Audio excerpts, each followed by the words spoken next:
This is Leafs Late.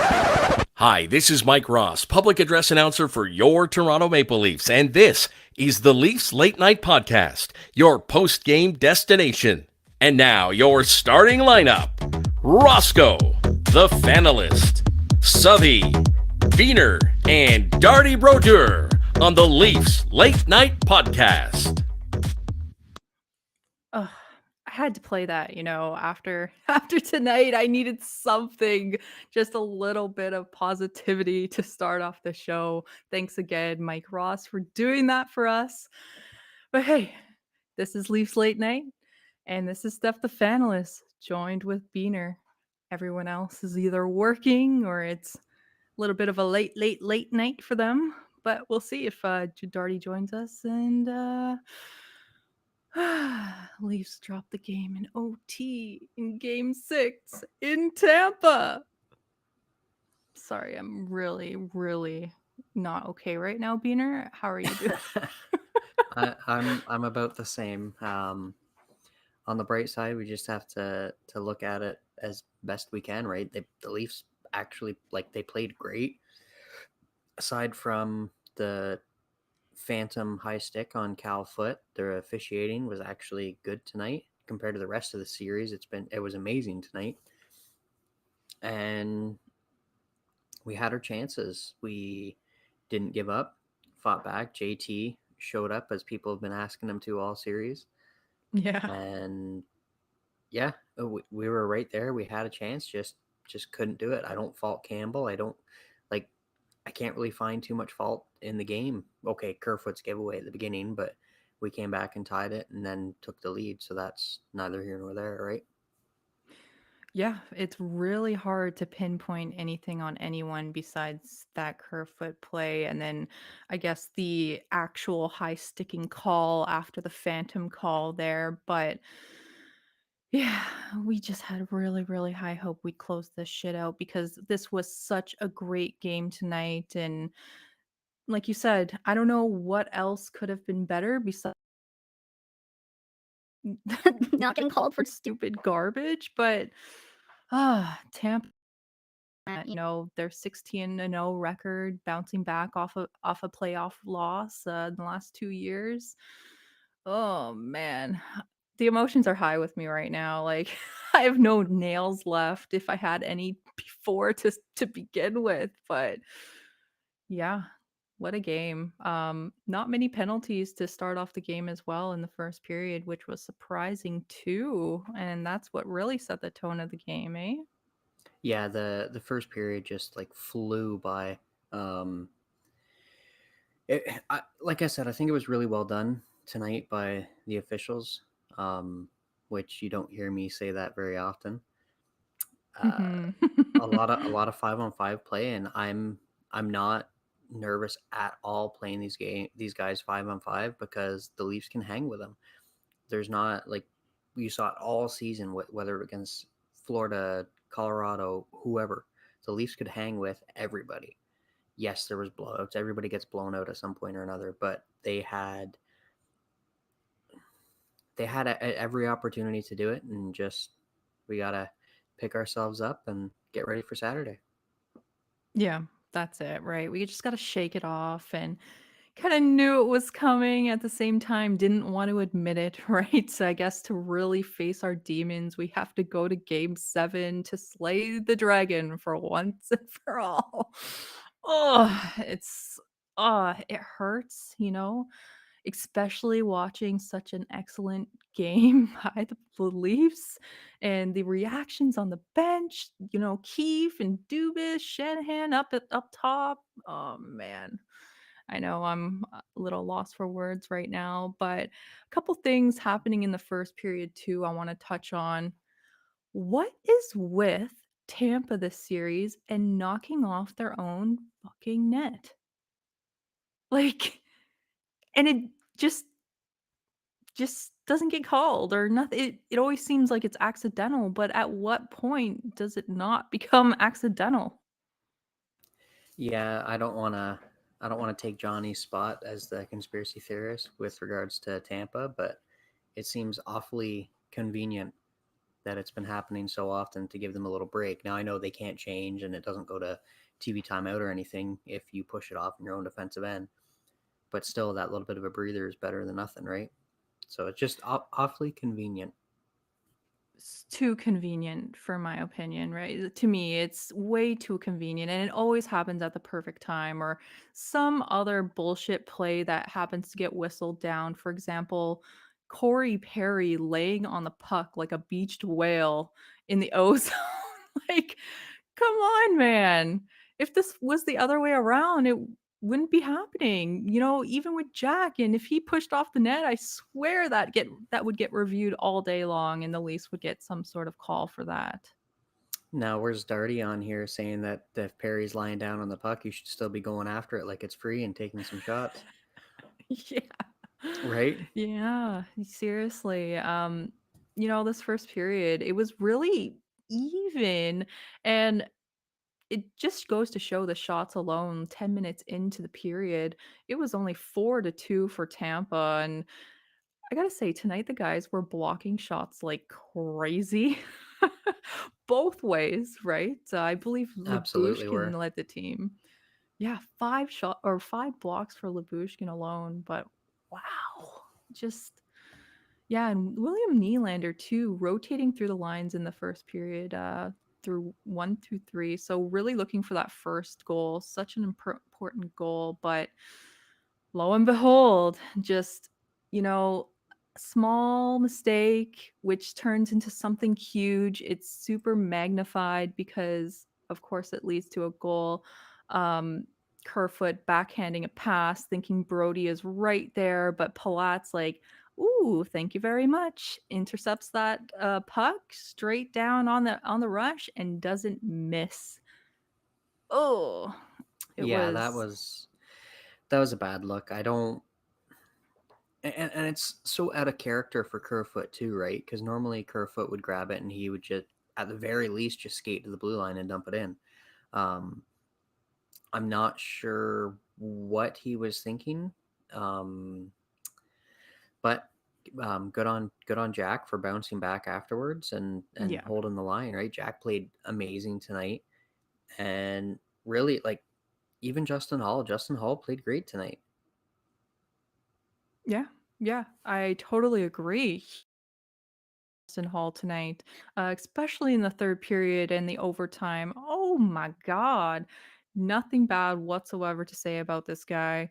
I mean, the only person to stand out to me is that Kerfoot play and another time where I believe Marner doesn't get a chance to clear the zone, but hey, we almost finish a whole period playing even strength for the first time in the series, but 28 seconds away from ending the first period, Tampa goes on the power play for a tripping call against Palat. Riley appears to trip him, but if anyone who has eyeballs could see, he was clearly just trying to box his guy out. I don't know how it was even called a trip.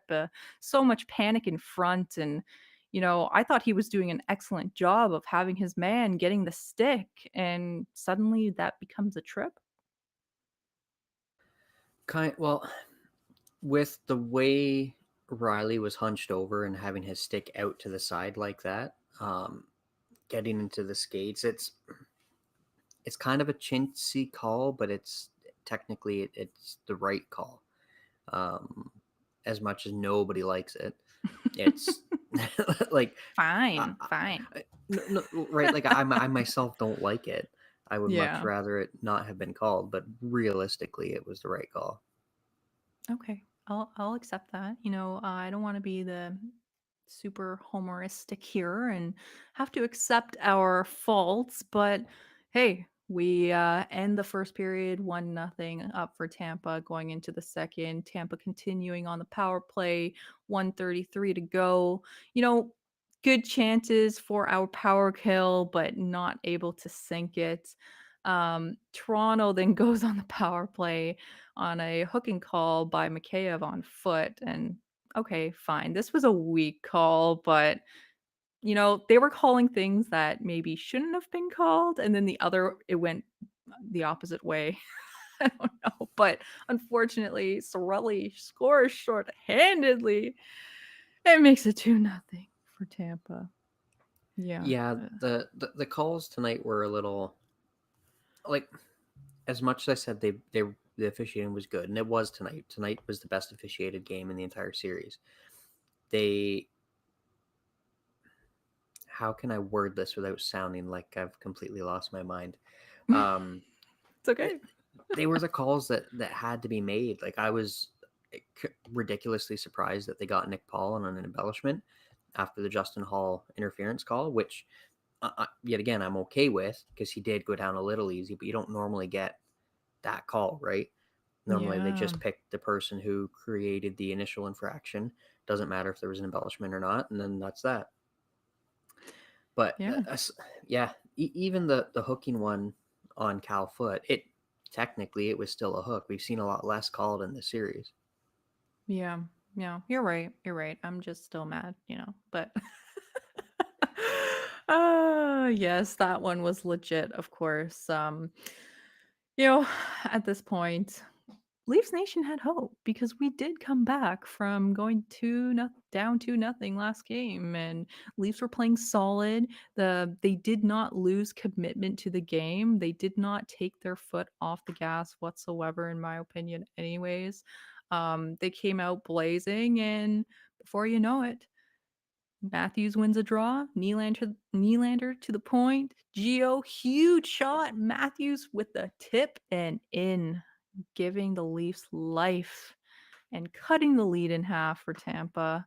Ooh, baby. He was really looking for that. Yeah, and that kind of goes back to what we saw in the last game when Keefe put Giordano on the first power play unit, right? And Mm. just saying that nothing against Riley, not that he's playing bad, but he's more of a distributor, whereas Gio's just looking to get it at the net. And there's nothing wrong with that. It's a little bit of a change and a good look. And that's what you saw in this play. Gio just he didn't like hammer it. It wasn't 100 mile per hour slap shot. It was a hard shot, but Yeah. just trying to get it there to create the opportunity. And of course, with Matthews in front, if Point's going to leave him open like that, he's going to get that every time. Oh, definitely. And, so happy at this point. But at the end of this second period, it just gets even better. The guy, John Tavares, who people have been shitting on all year long, pulls through. Huge goal. Looked like Spezza was trying to tip it in from up top of the cage, but I'm so glad he didn't touch that puck because it wouldn't have been a goal. His stick was way above the crossbar. But 33 seconds left into the period. The captain scores. We are on cloud nine, tying it up in this game. And then with 7.8 left, he scores again. Oh my God. Yeah, what a play by Nylander to cut in, go behind the net, and just drop it to Johnny, who was waiting in the slot. Like, perfect positioning. And even the pass itself from Nylander wasn't that great of a pass. He had to stop it with his skate first, and then kind of pick it up from there. But that little double clutch by having to stop it with his skate is probably what helped make it such an easy shot for him, because Vasi was coming over so hard, expecting the one timer right away, and then the shot wasn't there, so he kept sliding. Right. Yeah. Super smart play, high IQ. Just ending the second period, once again, feeling so good in this game. Another crazy roller coaster ride. Just all the hope in the world, but do or die for Tampa. I'm kind of surprised that their fans outside were all seated. Did you notice that? They all have lawn chairs, looking super chill, just watching the game on the big screen, whereas our pit in Toronto just going nuts, spraying beer everywhere, getting trampled on. Well, Florida sunbirds, right? A lot of them are probably in retirement, so Yeah. be a long time to stand for that long of a game. Yeah, true. And I'm sure the building wasn't even sold out either. I always see the tweets saying, tickets still on sale for $50 or whatever it is, and it just seems like a joke. But It definitely is. yeah. And speaking of the net coming off, our net comes off with point crashing down with Riley, but the puck never crosses the line. Thank fucking Oh, and then I God. think Leafs Nation collectively kind of held their breath there, hoping to see Jack get up, unharmed. Thankfully, he did. Yeah, yeah, exactly. And at this point in the third, they were taking draws so like repeating them so many times. So I don't know what was going on there, but just trying to get the perfect call or what. Ingval winning a D zone draw after Camp and Point both waved off. We had that happen again with Tavares and Kerfoot.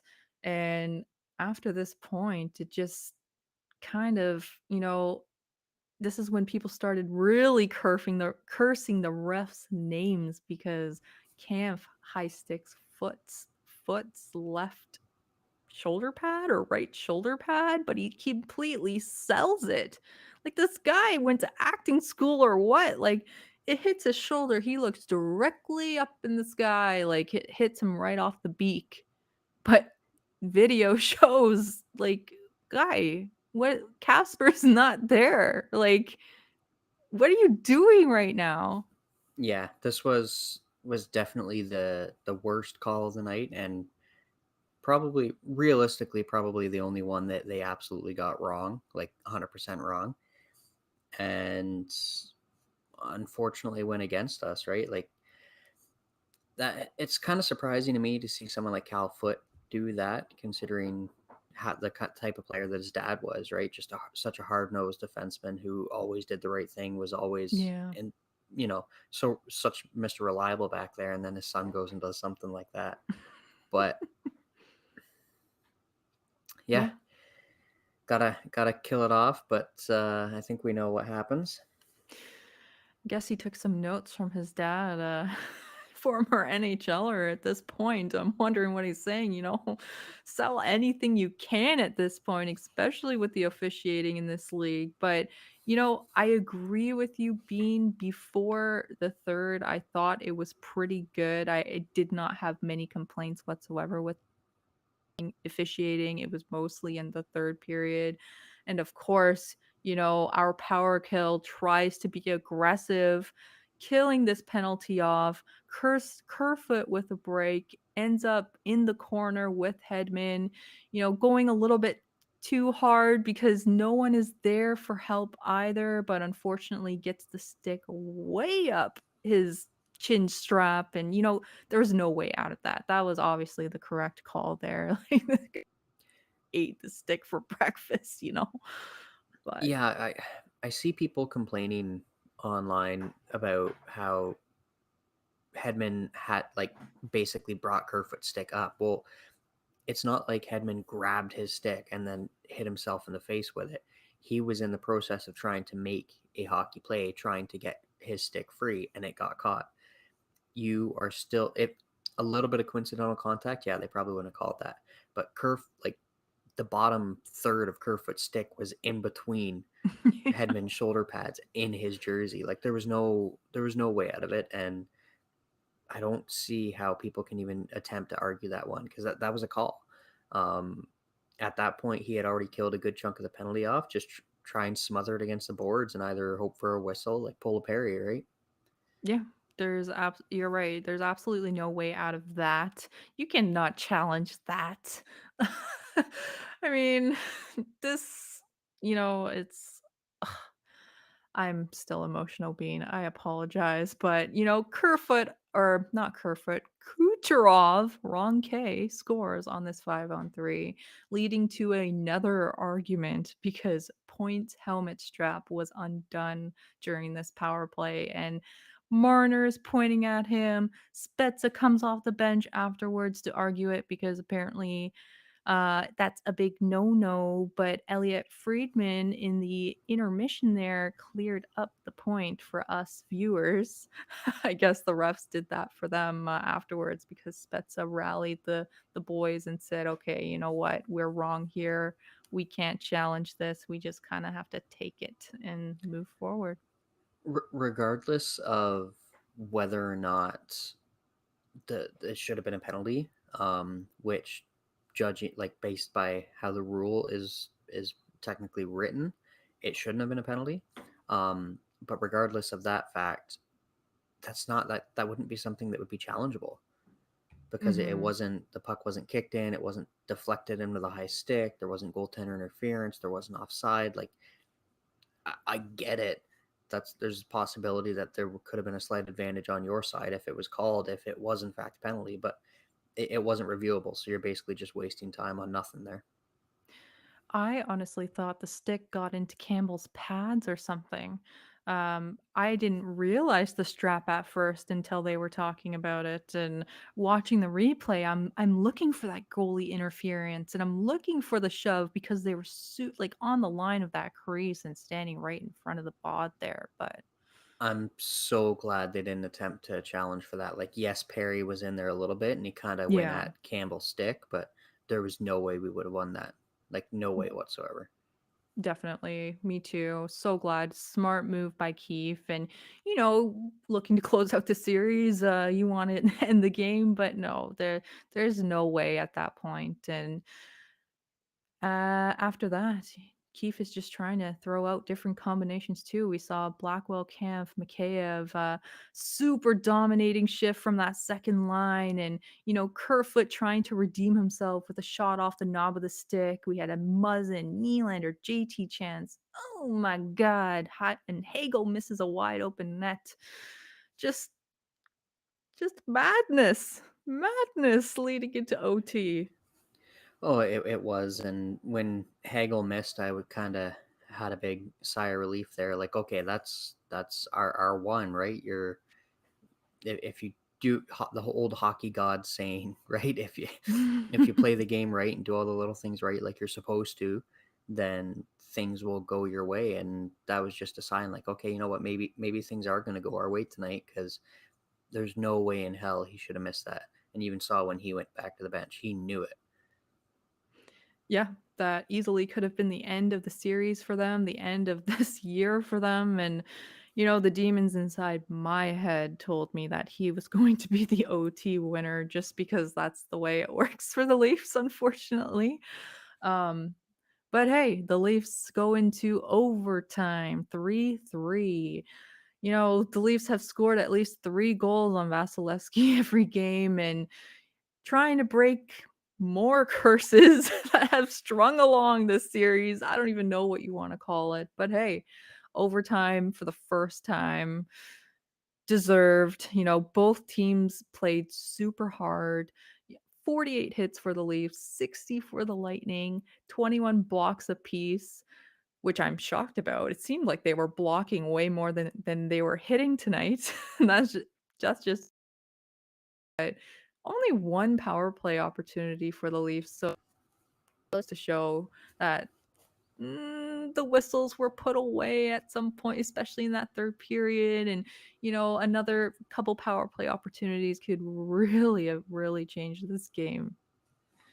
Well, and with your comment on the blocks, like I think everybody kind of buckled in and understood the importance of the game and how much one goal could change everything and mean an awful lot because you saw it from everybody. Like, okay, Matthews has been playing great defensively, hitting everything all year, but he was blocking.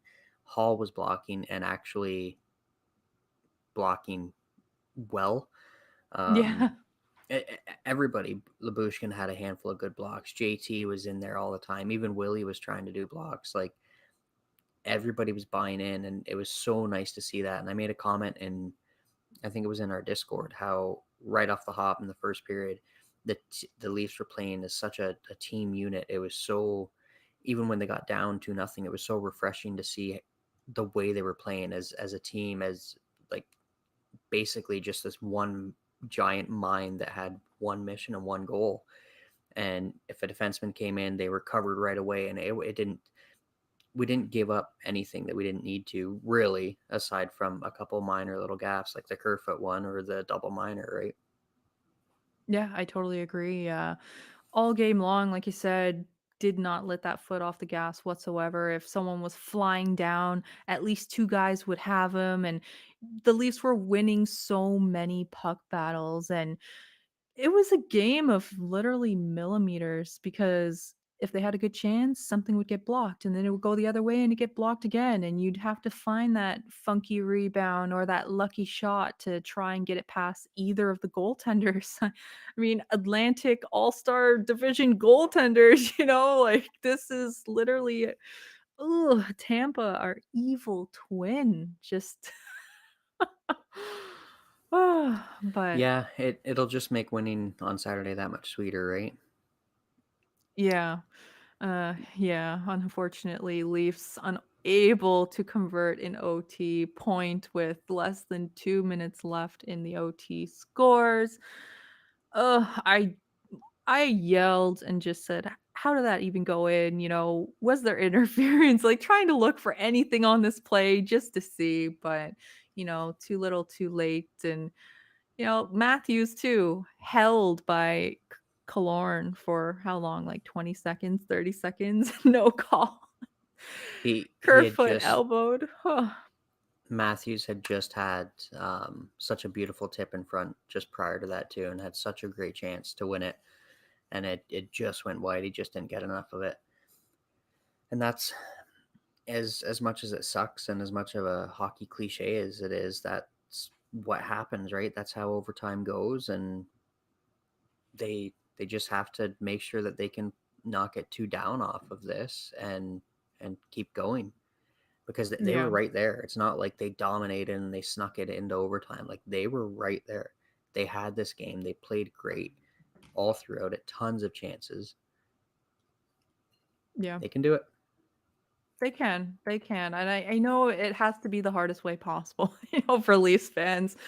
They can definitely do it. I know a lot of people were really positive today, and I really appreciate the positivity. Don't get me wrong, but of course we have to eliminate these demons in the back of our minds and ugh. But everyone played a really solid game tonight, so I'm gonna ask. I'm feeling pretty good. Pretty good. Who do you think was pretty good tonight, Beaner? Ooh, that's a tough one. I didn't. Who were the 3 stars? I don't want to The break the three rules here. stars Oh, were Point, Tavares, and Sorelli. okay. So who would you give your fourth star to? Um, I'm gonna say Matthews because like not only did he get the goal, but there was multiple times where he came back to help his defenseman back in the corner win puck battles and break up plays, and a couple times he even lifted the guy's stick as he was going in for a shot. So he didn't just check out when the Leafs were up. He kept going, kept grinding, trying to ensure that they had the best chance at winning. Heck, he was a beast once again tonight. This guy on a different level, night in and night out. Can't wait till he's, in his actual prime, like 27 years old ish, 26 years old. Imagine how how things will turn out then.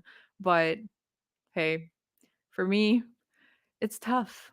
JT is really sticking out to me because of the 2 goals, of course, but I'm gonna give it to Soupy because he really kept us in the game even though Leafs played a really solid game in front. He made some incredible saves that could have easily gave another couple for Tampa. So, yeah, Jack Campbell, awesome night tonight. Even though it was an 886 save percentage, you know what? If you watch the game, it did not seem like that whatsoever. Yeah, Soup played great, and I think the save percentage just looks the way it does because the that's kind of how the whole series has gone, right? It feels like there's a lot more shots than there actually was. Like, what did the Leafs finish or Tampa finish with 35 shots on net? Well, their attempted shots at the net had to have been what 75, 80 Oh, yeah. once you factor in misses and blocks and everything. And even though they're not hitting the goalie, that still factors in because you're still bracing for the shot. You're you may have already moved as a reflex to try to save it. So I don't fault Campbell at all. We definitely are not getting out goaltended in this series, that's for sure. Now, in our group chat, you said it was a weak one on that Sorelli goal. Um, Little spinorama, he takes the shot, fools Campbell. Yeah, it could have been one to With save. yeah, the only reason I said on that particular one that is weak is because of the fact that it was along the ice. If Mm, if someone's coming in like that and you don't really know, because if you can't see their stick straight on, it's a lot harder to try and figure out where they're shooting. Stick your legs out, like have your butterfly nice and wide. His left foot was kind of tucked in a little bit behind him, and that's why it yeah. was able to sneak in where it was. Like, yeah, that I can pretty much guarantee you that would have beat me. I'm not saying I would have saved it, but it was a minor gaff, but even still, we're not getting out goaltended. Um, it was disappointing to see that at that point in the game. That's for sure. Now that you say his leg got stuck, it just reminds me of that play where there was a wide open cage as well, and his leg also got stuck again trying to recover. So these are the moments for me where I think, luck was on his side in those positions, but honestly, the saves made up for it at the end of the day. Soup was really tracking pucks, and as much as Vasilevsky was flashing the leather tonight, I think Soup had just as many excellent saves as well. So Yeah, absolutely.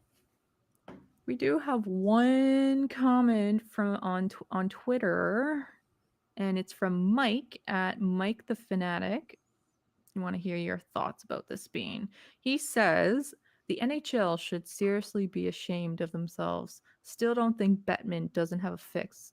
In for Canadian teams to win? Yeah? You sure? Okay. Beyond sick of the refs ruining fantastic hockey games. The Leafs had one singular power play all game. One! Cheers, guys. Kind of touches on what we've been talking about, but just to express more frustration from Leafs Nation. And also, there's pictures and everything to go um, with that explanation there just to show and prove his points. So, thank you, Mike, for that. I totally agree with you there. Yeah, I can see there being some legs behind that. I can't remember if it was Johnny or if it was Darty who brought it up first. I think it was towards the end of the season. I don't even think we were in the playoffs yet. That kind of idea of Bettman possibly having a fix in, and I'm going to assume that he wouldn't be that stupid, because like today's day and age, if you did something like that, there's no way it's not going to get out. So I would like to think that he's not that stupid, and it's just everyone trying to look for an excuse to justify why their team is doing or isn't doing what they want or hope they could, right? Yeah.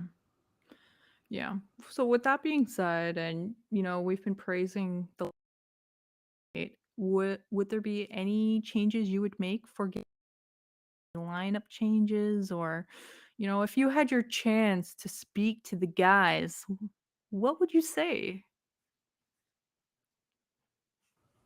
Well, I don't think I would make any changes. As much as that pains me to say, because I want to see Lily back.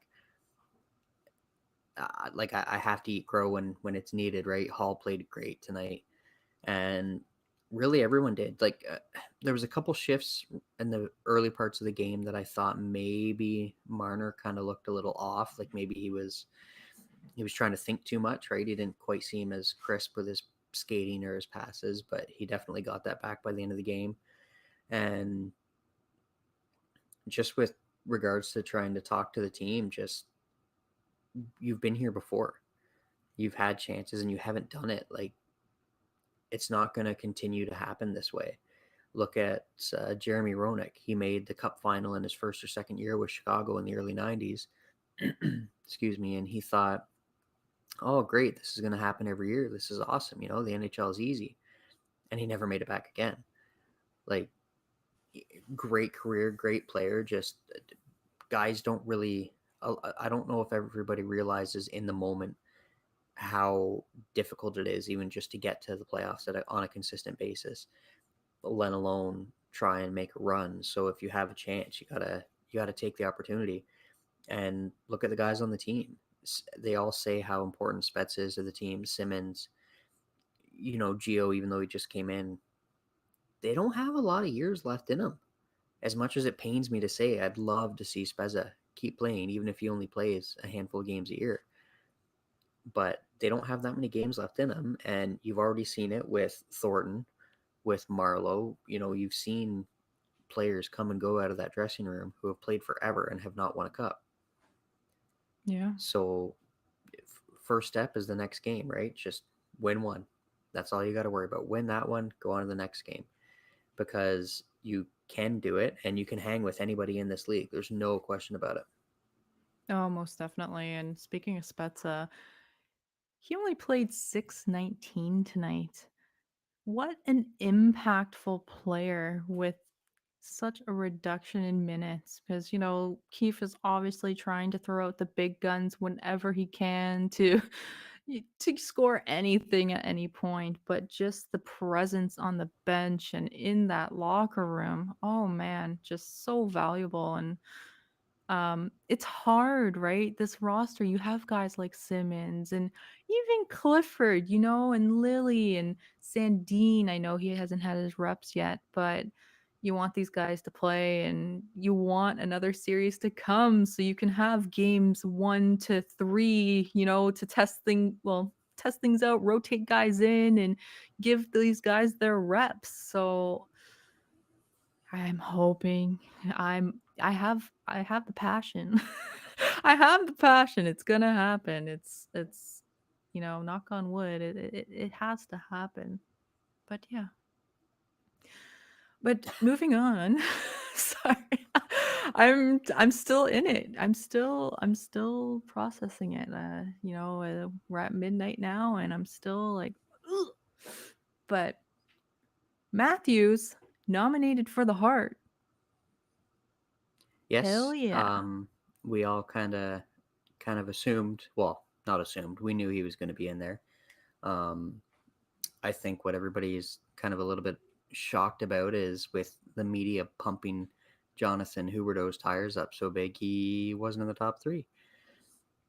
So Yeah. that's nice to see it. And even Matthews had said himself that it's not ultimately that's not what it's an honor, but that's not what he wants, right? He was just trying to focus on tonight. Um, just a just a little quote from I guess the interview with Matthews after the game.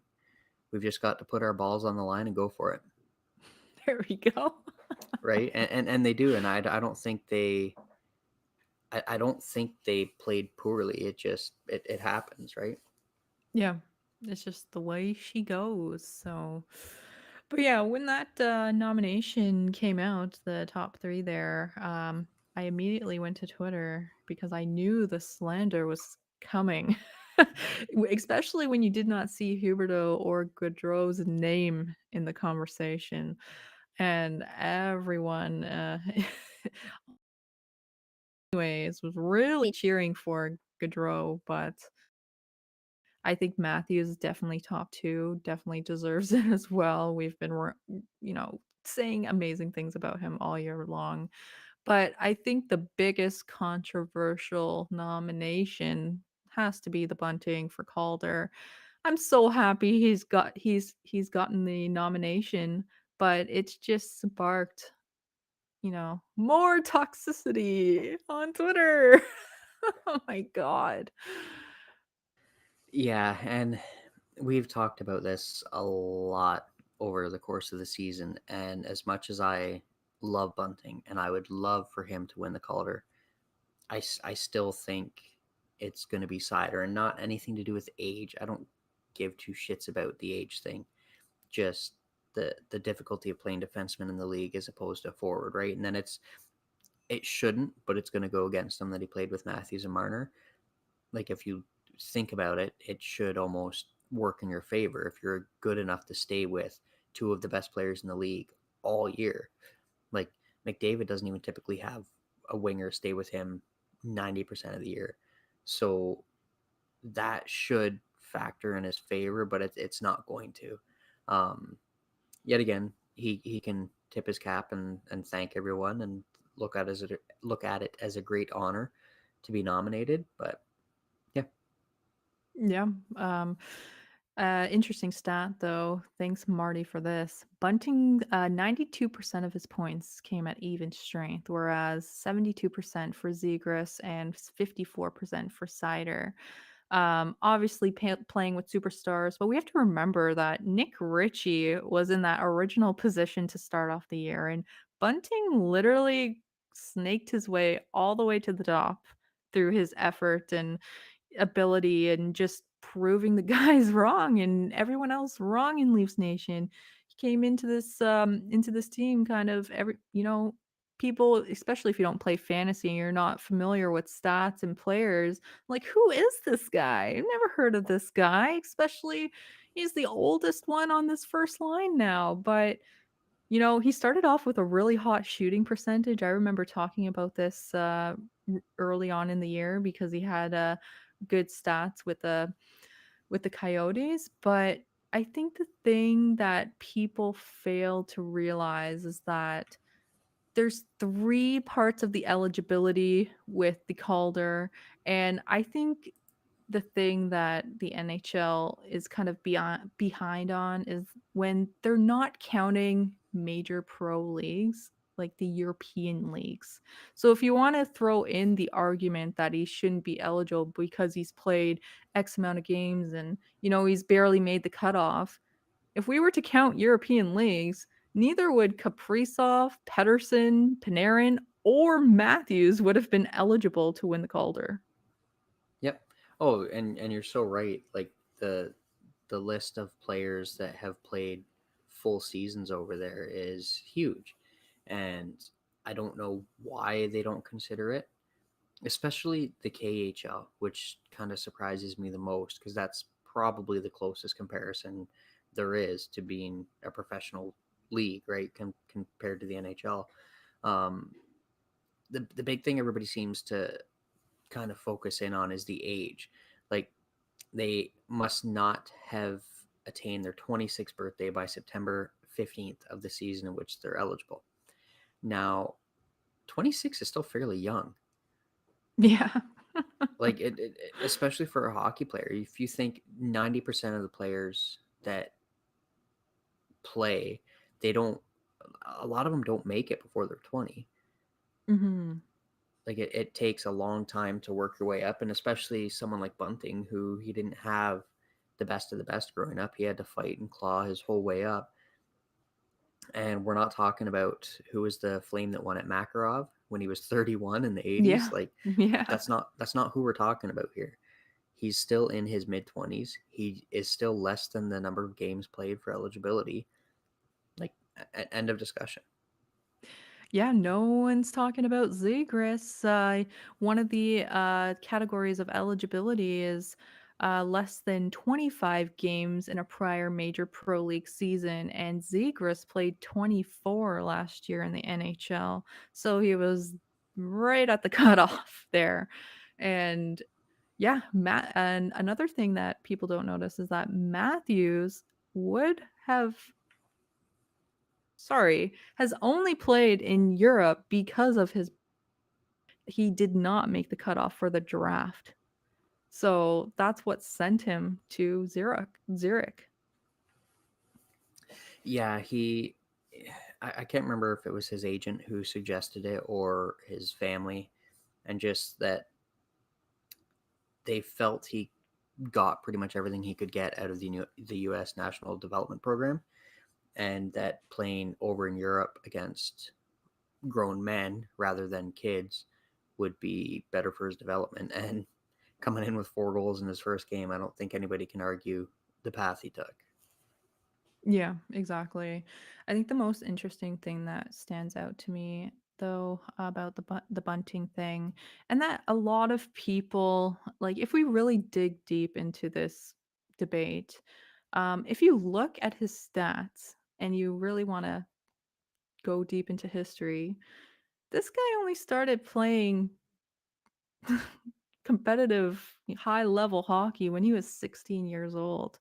Every other player's profile, you can see every team, U16, under 14, under 12, AAA this, could like all of these options. But when you go to Michael Bunting's profile, it's literally his high school and then his Don Mills Flyers U18 AAA team. And then the next year, he was with the Sioux Greyhounds.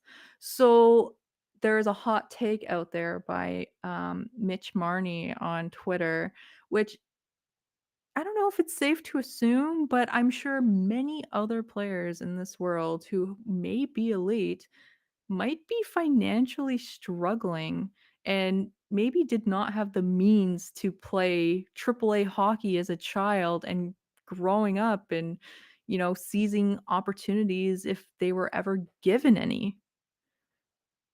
Maybe this happened with Bunting. We never know. Yeah, I can't speak on it 100%, but there was a couple of people that had made comments like that his parents couldn't afford to give him all the best equipment and put him in all the high end hockey programs, and yet here he is, worked his way all the way up to the NHL, and that's the kind of story that you love to see, right? Like even someone, this is going way back, someone like Marty St. Louis, he, I'm not sure on the financial side of things, but he had everything working against him with his size, especially in that era, and he had to fight and claw for every inch that he got, and he made a Hall of Fame career out of it. So it's definitely doable, and it's nice to see, and I'm glad it's someone that's on our team and he's turned out so well for us. Yeah, just in my opinion, someone who starts when they're 16, you're literally a lifetime behind the kid who started skating right after they started walking. And, the parents drilling it into their heads that this is your routine moving forward. And unfortunately, some kids become miserable, and it's a huge political game in this hockey business. But at the end of the day, it's maybe the most expensive sport to continuously playing. My girlfriend, for example, started playing this year, well, back in October, to buy, and for the first time ever. So we had to buy everything. And good thing she fits into junior gear, let me tell you. So you save a little money, but you're easily spending at least like 500 bucks on equipment alone, plus your league fees, plus everything else. I can't even imagine what it costs to play AAA. And the many thousands and thousands of dollars you spend on travel and sticks and skates and all this stuff alone. So, Yeah, something to think it about. it adds up super quick. And that's even just in like beer league that I play in, not high level, right? So you start factoring in extra skating sessions or power skating or skills coaches, whatever you want, and the price just skyrockets. Yeah. And also, as an adult, the horrible thing about leagues is that it's all super late because the ice time is saved for the kids. So if you're used to working that 9 to 5 job and you start a game at 11 p.m., it really catches up to you. But hey, oh, hey, Darty Broder, joining us just before we sign off, but that's okay. That's good. That's good. No, I just He had to get a just lot got of himself crying calmed out. down. Yeah, have you calmed down? Are you ready to join us and leaves? Yeah, I had to have a timeout, because it was I'm at a loss for words, and sometimes I never, but I just don't have anything to say at this point. It's just I'm not going to sit here and be a negative Nelly. I know that I'm sure I've that reputation now, but it just sucks. Like this is just like who writes this crap? Like who's writing this? Like taken out back. Yeah. And one thing I would just want to add on to this discussion, just something else I've been seeing on Twitter lately, and it's kind of it shouldn't be a given, but Leafs Nation is very supportive of this. Never, ever, ever. I do not care which team you stand or you support. You do not slander one of the team's most valued and hardcore fans, aka Curtis from Alberta. The shit he's been getting lately. No, it's like at a point where it's not even funny. People are retweeting the most, like it's not even just negative, it's so hurtful and like saying, "Oh, you must be a virgin or you must be divorced," or like just shoving it down our throats again and again. I'm like, "Ugh, I don't know, I just had to say something cuz it gets me going." Especially a guy, he's so passionate. He has the passion. He is the trademark of the passion. Beaner? I mean, Darty? No, Beaner I'm Sunny say tired, he goes guys. first. Beaner Sunny say he goes first. Ah. I was just gonna quickly say like it's almost a jealousy thing, right? The Leafs have such passionate fans, and they always have, and they always will. That other fan bases and other teams, I think, might be a little jealous of it, and all they can do is rip on you. Yeah, And must be look, like jealousy.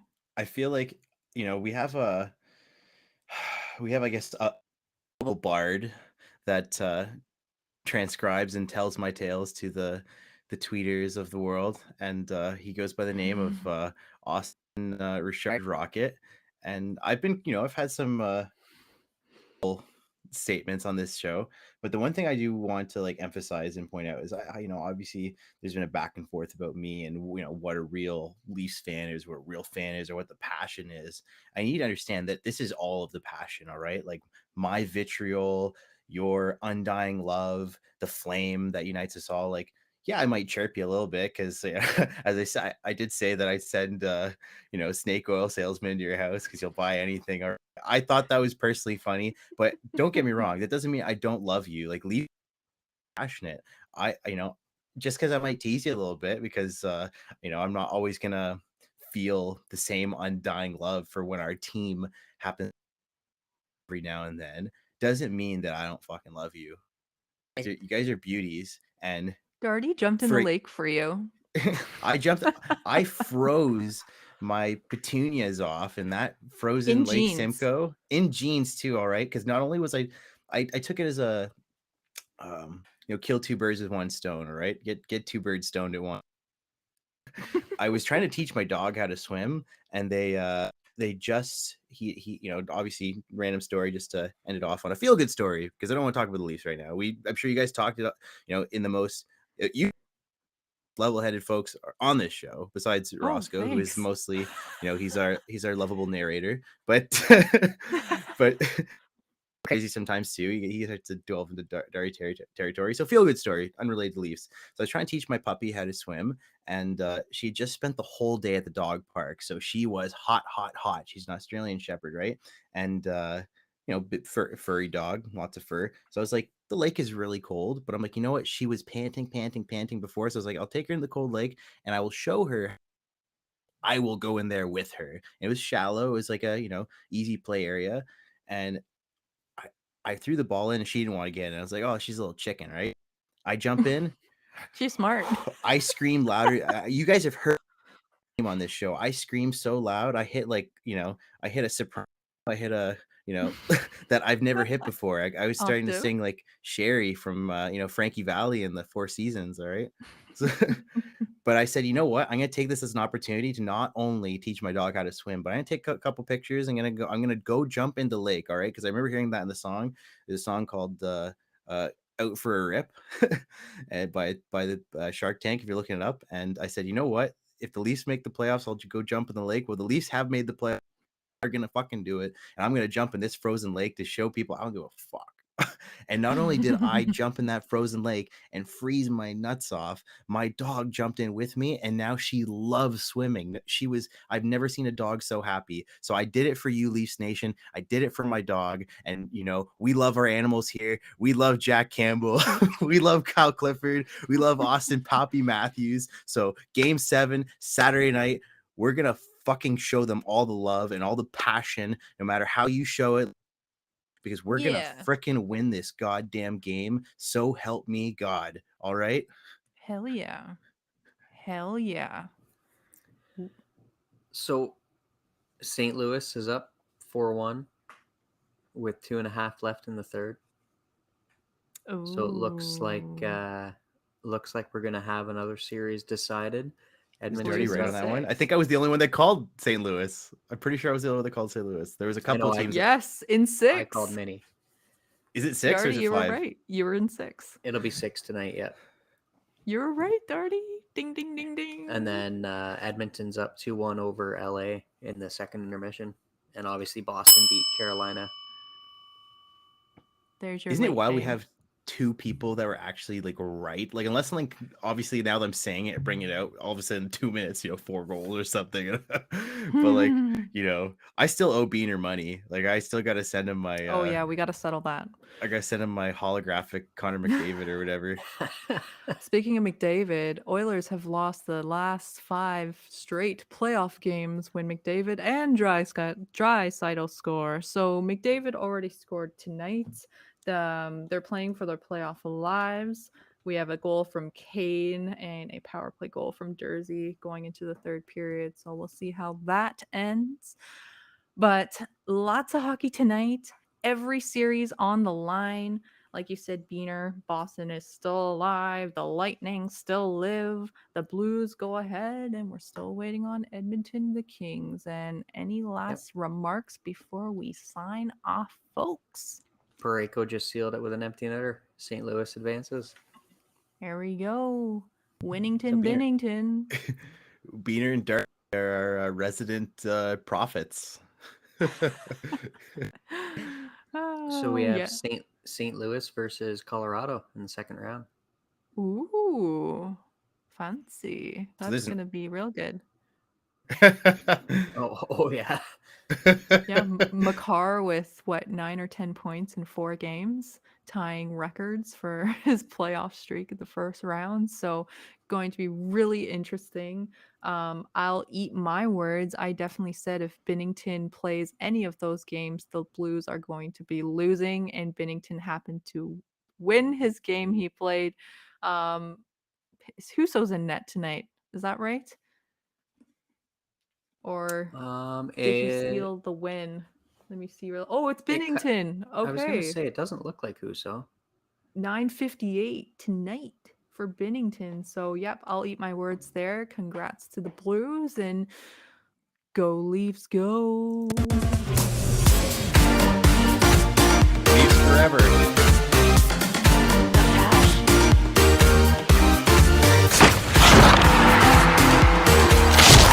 Follow us on Twitter and Instagram at Leafs Late Night, your night of post-game podcast. Available after every game on YouTube, Spotify, Apple Podcasts, Audible, and more. Leafs in 7.